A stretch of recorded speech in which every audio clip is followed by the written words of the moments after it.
દાખલા number 37 5 centimetre ત્રિજ્યાવાળા વર્તુળના જેમની વચ્ચેના ખૂણાનું માપ 60 અંશ થાય તેવા સ્પર્શક રચો અને રચનાના મુદ્દા લખો. ધ્યાન આપો ભાઈ. અક્ષ વર્તુળ ઓ કેન્દ્ર 5 સેન્ટીમીટર ત્રિજ્યા આપેલી છે. કૃત્ય શું કરવાનું છે કે બે સ્પર્શકો વચ્ચે 60 અંશનો ખૂણો થાય તેવા વર્તુળને સ્પર્શક રચો. મુદ્દો વર્તુળ ઓ કેન્દ્ર 5 સેન્ટીમીટર ત્રિજ્યા રચો. આપણે 1 2 3 4 અને 5 સેન્ટીમીટર ત્રિજ્યાનું એક વર્તુળ લઈશું ભાઈ, અહીંયા બરાબર દોરીશું.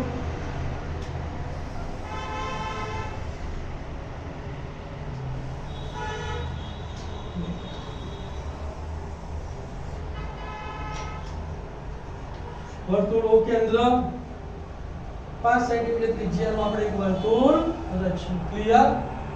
હવે બે સ્પર્શકો વચ્ચેનો ખૂણો કેટલાનો છે? 60 અંશ. તો આપણને ખબર છે કે સ્પર્શકો વચ્ચેનો ખૂણો અને વર્તુળના કેન્દ્ર વચ્ચેનો ખૂણો કેવા છે? પૂરક છે. તો 180 માંથી 60 બાદ કરી દઈએ એટલે કેન્દ્ર વચ્ચેનો ખૂણો કેટલો આવી જાય?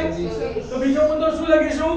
વર્તુળમાં બે ભિન્ન ત્રિજ્યાઓ OA અને OB એવી રચો કે જેથી ખૂણો OAB બરાબર 180 - 60 બરાબર 120 અંશ. તમે ત્યાં ધ્યાન આપો, અહીં આપણે બિંદુ આવીએ લઈ લીધું છે. હવે 60 અંશનો ખૂણો રચવાનો દાદીની ત્રિજ્યા લઈ લીધી બરાબર. તો અહીંથી પહેલો ચાપ મારીએ એટલે 60 અંશનો ખૂણો આવે બરાબર, અને એટલે જ ચાપે બીજો ચાપ મારે એટલે 120 અંશનો ખૂણો આવે. આ બંનેને જોડી દઈએ તો આ ખૂણો કેટલાનો થઈ ગયો? 120 અંશનો થઈ ગયો. ખ્યાલ આવી ગયો? શું કર્યું ભાઈ?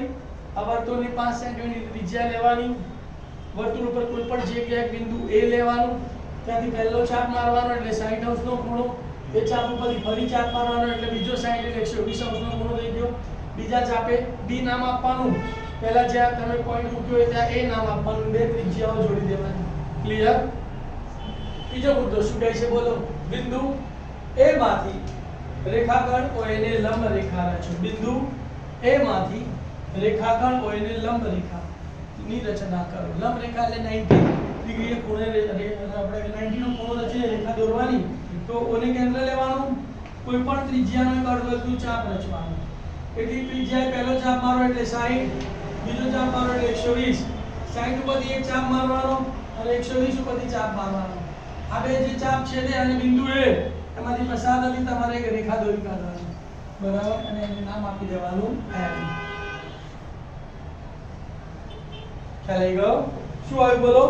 બિંદુ A માંથી રેખાખંડ OA ને લંબ રેખા L રચો. સેમ પ્રક્રિયા બિંદુ B માંથી રેખાખંડ OB ને લંબ રેખા M રચો, જે રેખા L ને P બિંદુમાં છેદે.